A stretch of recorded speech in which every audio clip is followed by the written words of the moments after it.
دکتر انهار محمد سعید اندام پارلمانا برای عراق پشتی جه پارلمانی تمام بوی پروژک بچوک بخارنین کردی دست بکریه و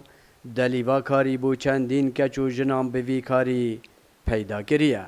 و ارمان جامعه چی بی و پشتی از پارلمانی از خلاص بی من دکترا تمام کرد پشتی من دکترای تمام کرد هندسه زراعی من پلانك بخدينات اس هندك خلقي بدمشولي يعني كو اس علاقات خو قطعكم قال او خلقي دنگ داينامن واس بتشمرين مخاري مالي لا تشتكي بو من قالك نخوش من فيا اس كونتاكت بم قلبي خلقي او هاري كار بيت قلمن بجا اس شادي هاري كار بم كو اس وانا هندك فرصة شولي وانا ببينم بجا مديت كدا سبيكي كديف امكانيات مديت بسيط اسرابي من اف مشروعات شيكر هندك اوفرتت هين بيشولن ونشن شول بكن وظروفات وانا نخوشن من اف مشروعات سبيكر دلایه که دیه اخفتنا خدا بحثا بر فرهکنا وی پروژه خودکت که نتنه بودهوگ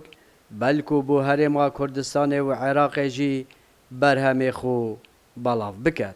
بالبرا مشروع خو مصدر بكين بتر كارمات نك مشول بكن وامنوكا بو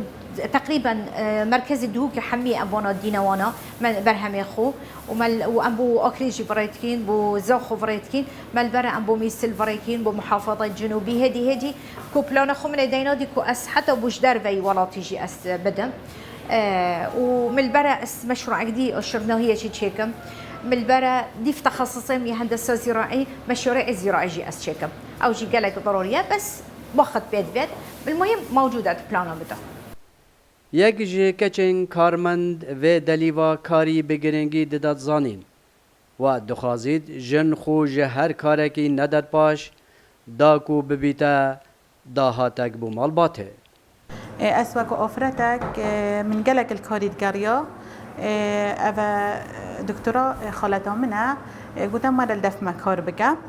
وأز هاتي مكارت كم وأز بجمع هر أفرادك ترينشتين المالي يعني شو النعيبة بلا بتشن بخو كار بكن هاري كاريا ظلامي خوب كن هاري كاريا مالا خوب بكن دخونا غایه دا مالا خو کریه کارگه بو وی کاری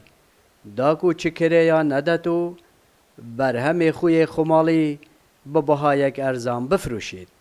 سلام بالای دنگ امریکا دهاک